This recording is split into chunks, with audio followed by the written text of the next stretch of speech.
Hello, welcome to Free Bible Commentary with Pastor Teacher Dr. Bob Utley. Be sure to visit Free Bible Commentary at www.freebiblecommentary.org. Now, here's Bob. We're going to be in Genesis 27 today. I think there's been a lot of misunderstanding here. There's been some prejudice shown in commentaries. Sometimes Jacob's name, of course, means overreacher or supplanter or trickster, something like that. And he's come across as a real turkey in this account. But I want to give you another perspective, and I want you to at least think about this. It is obvious that every person in chapter 27 has some guilt involved in the way they're acting. There is some parental favoritism. Isaac likes Esau, Rebekah likes Jacob. That always causes a problem. There is a sense in which Jacob has treated his brother somewhat unfairly in the idea of the birthright back in chapter 25, verses 27 through 24. But I want you to know Esau sold his birthright because it didn't mean that much to him. Jacob was really concerned with it. Why? Well, I think you've got to put chapter 27 in light of God's revelation to Rebekah back in chapter 25:34.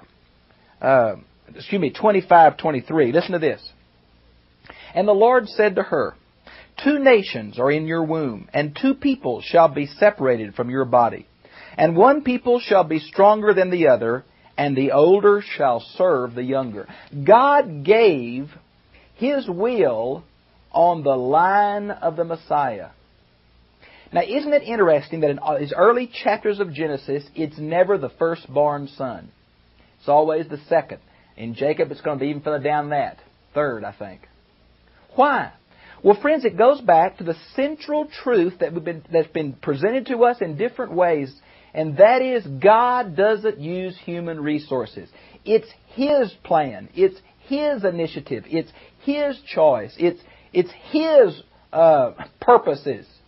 And it's not man. So every way God has been depreciating the normal way humans would do things. Either through miracle, through supernatural circumstances, or who would naturally become the one who was the head of the favored nation, the sense of chosen for service. But it's never the firstborn. That's going to be true here. Now, you might want to see Hebrews 12, verses 16 and 17, that tells a lot about the attitude of Esau. You say, how do you think a New Testament author knew? Because I think they're inspired. They understood what God was trying to say here because the Spirit revealed it to them. So I think we have to take that into consideration. And when you do, Rebekah and Jacob don't come off so evil or conniving as they usually do. The real problem was Isaac and Esau. Isaac had a favorite. Isaac knew the will of God but wasn't going to follow it. He was going to try to bless Esau anyway. Now, I agree Jacob did it in kind of a turkey way, but it still was the will of God that Jacob be the line and not Esau. It was predicted, and Isaac just ignored it. Now, it came about when Isaac was old. Now, there's some question about how old is he. Well, Luther says he's 137, and that seems to be about right when you compare these following scriptures. Genesis 47:9 with Genesis 41:46 with Genesis 31:38 with Genesis 25:26. You seem to get 137. Now we learn from Genesis 35:28 that he's not going to die until he's 180. So he's worried about dying 40 years before he dies. That sounds like some folks I know. He was sick. He was going blind. He was apparently in the bed. So the quality of life had certainly diminished. Some think the reason he says, I'm going to die, I don't know how I'm going to live in verse 2. We learn from another passage, let me see if I have written it down here, that, let's see, it'll be in your notes. Ishmael died. Isaac's brother, Ishmael died at 137. That's how old Isaac was. He was getting worried because his health was so bad. Now listen to what happens. his eyes were growing dim. Isn't it funny that Jacob's eyes was also bad? I'll say funny, I mean unusual that it occurred this much. Genesis 48:10. And Eli, remember Eli, whose sons were so wicked in 1 Samuel 3:2? His eyes were bad. I think we see in the Orient there was a tendency toward eye problems. I think that's what Paul had too. He could not see, and he called his older son Esau and said to him, "My son," and he said, "Here am I." Here's that standard kind of response we saw in Abraham. And Isaac said, "Behold, now I am old, and I do not know the day of my death." He's nervous about dying, though he's going to live almost 40 years more.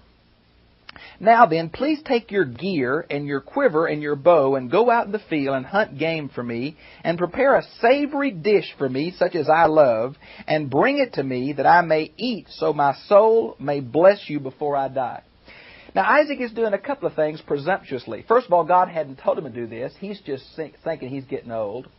Second, he picked the wrong boy. God had told him through Rebekah back in 25:23 it was going to be Jacob. And here either Isaac has forgotten or he wanted to forget. He just was favorite toward Esau. Now, this idea about go and get some game. People say, well, why would he say that before he blessed him? Well, maybe there's something here of the Oriental practice of a covenant being formed over a meal. Or maybe Isaac just liked wild game. I don't know what it was. Now, look at in verse 5. And Rebekah was listening. Now, first of all, Rebekah should not have had her ear at the flap of the tent. She's just being a little too nosy here. Now, one of two things are happening. She's nosy because Rebekah was nosy, or she's nosy because she knows her husband and her older son that they're not willing to give God the credit for picking what boy is going to be the line. Now, Jacob apparently was a herdsman, and Esau was a hunter and a man of the field, and Isaac had a tendency toward Esau. Now, maybe Rebekah knew all this. Rebekah was listening anyway. And when Isaac spoke to his son, so Esau went into the field to hunt game to bring home. Rebekah said to her son Jacob, "Behold, I've heard your father speak to your brother Esau, saying, Bring me some game and prepare a savory dish for me that I may eat, and bless you in the presence of the Lord before my death." Now, friends, this in the presence of the Lord shows the significance of this patriarchal blessing. These people believed in a power of the spoken word. I think you can see it in Genesis 1, where God speaks and things happen. You can see it in Isaiah 55:11, where God says, "My word does not go out from me void."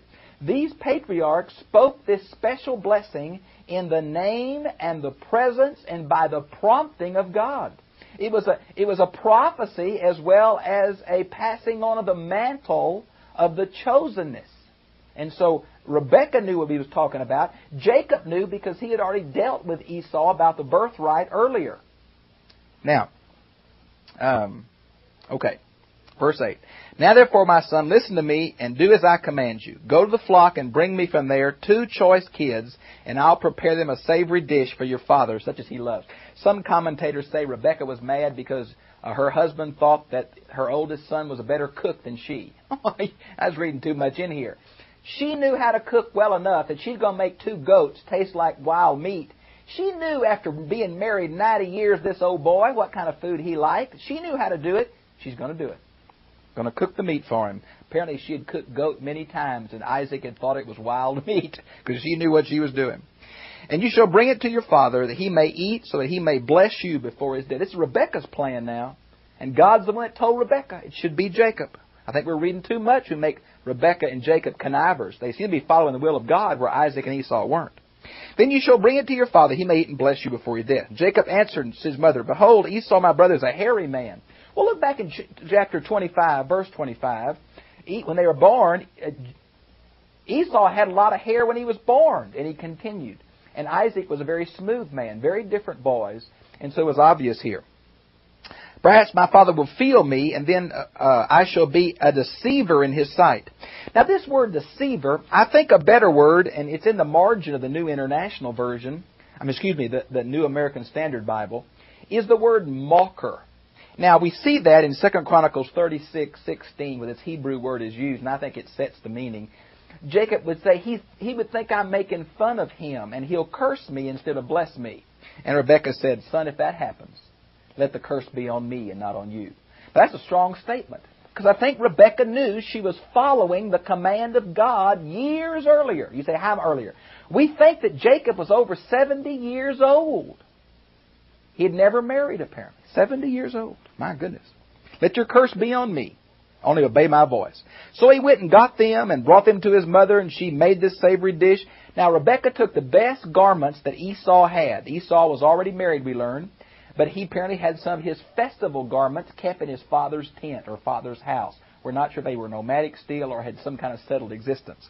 But she took these best clothes. And apparently, since Isaac couldn't see, there's a smell about this boy. Maybe some kind of the herbs of the field. Maybe he walked through the grass and got the smell of spring or herbs on him, but his clothes smell like him. Okay, you and I know when one faculty goes, the others increase. So Isaac had a good smell and a good sense of touch, and they're going to play on that now. So she put these clothes of Esau on him, put the skins of these kids. Now, a goat in America would have a course, but in the ancient Near East, these goats were black-skinned, and the hair of these goats was very fine, like human hair. They had just been killed. The skins were soft and pliable, and they put it around his neck and on his forearm, down on his hands. Okay? You say, well, this is trickery. Well, you can see it trickery if you want to, or you can see it performing the will of God despite Isaac's reluctance to do it. I chose to see it that way. And he came to his father and said, my father, and he said, here am I. Who are you, my son? And Jacob said to his father, I am Esau, your firstborn, and I have done as you told me. Get up, please, and eat of my game that you may bless me. Now, Jacob's lying, ain't no question, but the birthright was his. The promise was his. He still's doing it in a way it's unfortunate, but whatever, he's doing it that way. Now, these are imperatives. Later on, when Esau come back, he doesn't use imperatives. So Jacob was being kind of sharp with his father here, but whether there's anything to it or not, we can't tell. Let's see. And Isaac said to his son, how is it that you have it so quickly, my son?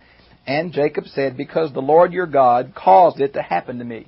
And you say, boy, some commentators say this is blasphemy, using the covenant name for God in a lie. Well, I can see where they're coming from, but the truth is, I think God did do this. I think God did put it in Rebekah's heart because He's the one that told Rebekah it was going to be Jacob, not Esau. I think God did provide the wife to hear what was happening. And Jacob was apparently concerned and interested in this birthright because back in chapter 25 he bought it from his brother. So I think there's more here than just Jacob lying in the name of God. He does believe God's involved. He sees a purpose for his life, sees it in prophecy, felt it in his own heart. And so here it's worked out. And Isaac said to Jacob, please come close that I may feel you, my son, whether you are really my son Esau or not. You see, his voice kind of sounded like Esau, but not exactly. His father knew it. Now, since a little later on, Esau is going to say the very same words that Jacob says here, some say that Jacob was even copying his brother's idiomatic speech. May be true. But Jacob caught enough that he wanted to smell him and feel him and make sure, okay? And so he's going to do that. Verse 25. So he said, bring it to me, and I will eat my son's game, that I may bless you. And he brought it to him, and he ate it. And he also brought him the wine, and he drank. And his father Isaac said, please come close and kiss me, my son. Isaac wants to feel him. Still thinks there's something wrong here. So he came close and kissed him, and he smelled the smell of his garments, and he said, now here's the blessing in 27 and following. Here it is. See, the smell of my son is like the smell of the field, the hunter, which the Lord has blessed. Okay? Agricultural blessing is going to be the first one. Now may God, the Elohim, give you the dew of heaven. Now in Palestine it doesn't rain all year. It just has a rainy season. And when the rains don't come, the major source of moisture is the dew that condensates in the morning on the plants and on the ground. And it's enough for the crops to grow. So the dew of heaven becomes a metaphor for the blessing of God. Let's see, you might want to see Deuteronomy 30, I believe it's 20, I can't read my own writing. It's either 23 verses 13 and 28 or 33 verses 13 and 28. You can look and see. And the fatness of the earth, means abundance in agriculture, and the abundance of grain and new wine. Verse 29 now becomes the wider implication, going back to the Abrahamic covenant. Many peoples will serve you, and nations will bow down to you. This is kind of a Hebrew poetic form. We've got peoples and nations parallel, and serve and bow down parallel. Now you ought to see this against, of course, the promise of chapter 25-23. Look at the next one. Be masters of your brothers, and may your mother's son bow down to you. Now this is parallel, but it's A-B-B-A. And of course, it seems your mother's son bow down to you. It's almost as if Isaac was saying something negative about Jacob. But he really got tricked. And when he realizes what he had done, he's not so mad at Jacob.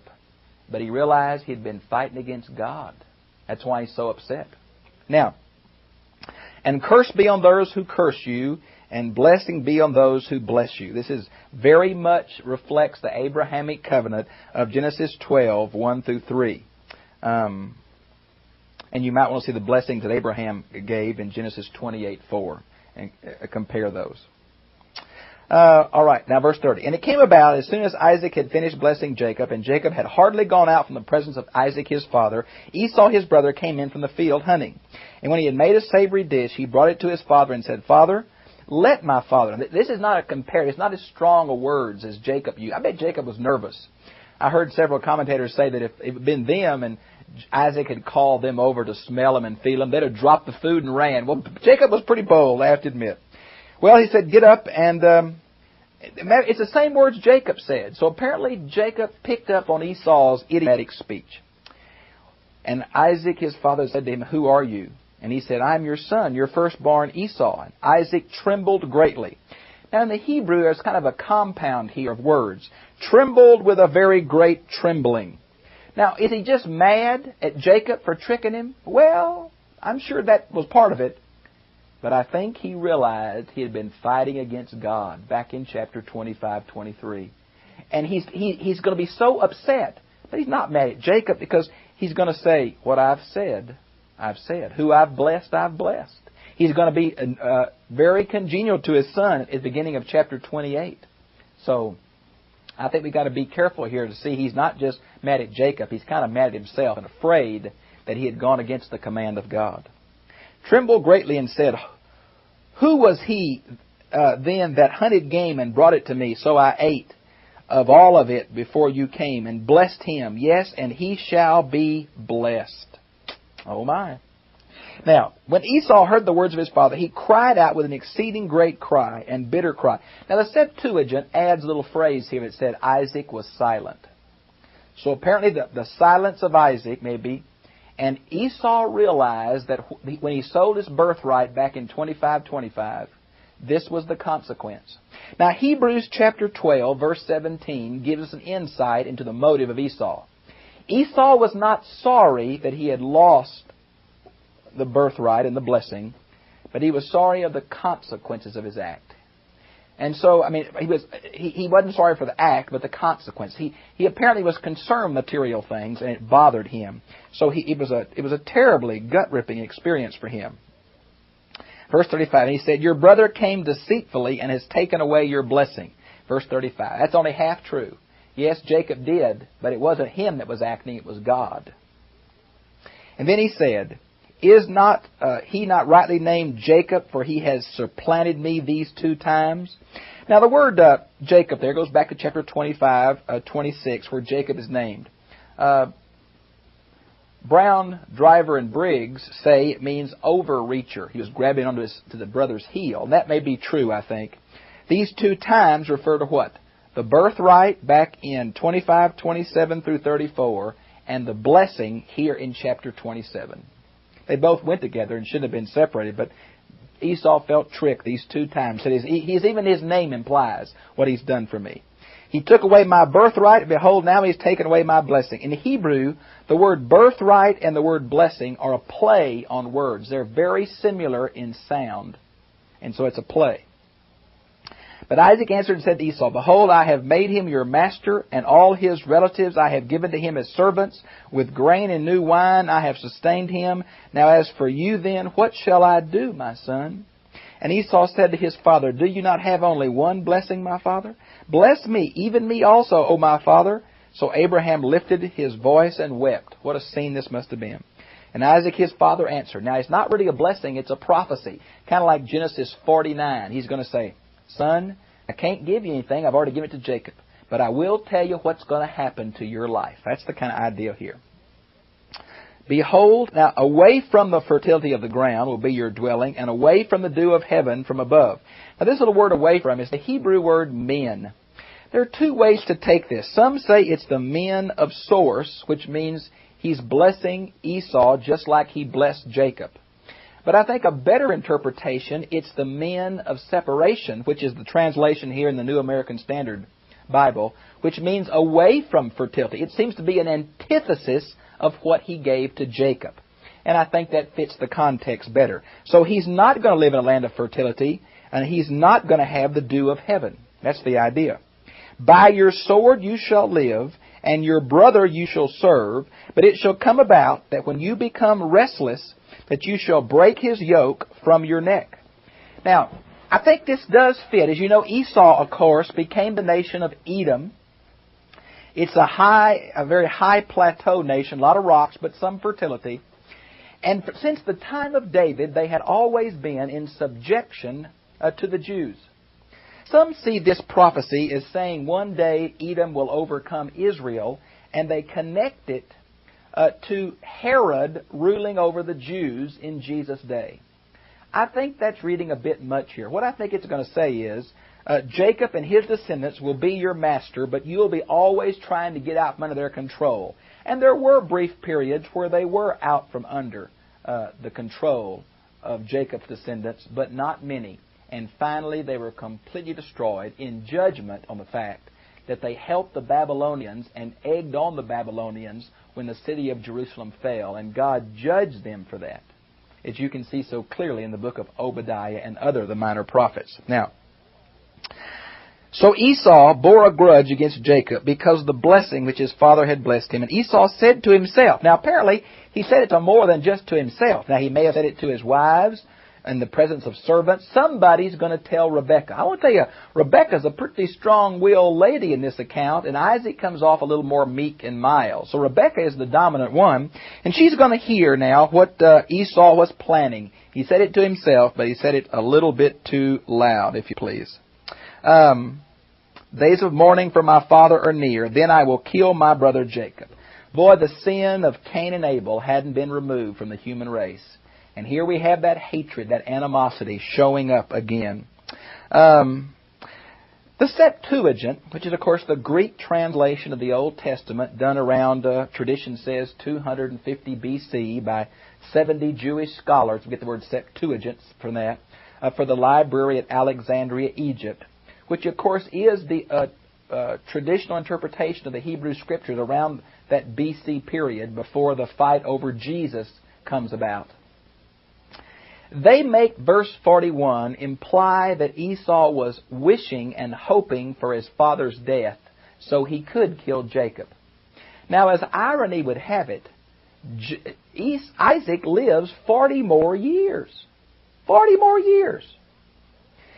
Jacob, who got the birthright and the blessing, got all the material prosperity and inheritance of his father, it has to run away and has to begin a life of servitude to serve for his wives, 2 wives. So everything he got seemed to be taken away from him. Rebekah is not going to see him anymore. Isn't that something? So what he thought he gained, maybe, he didn't. Now, notice if you would here. Now, when the words of the elder son, Esau, were reported to Rebekah, she went and called her younger son, Jacob, and said to him, behold, your brother Esau is consoling himself concerning you by planning to kill you.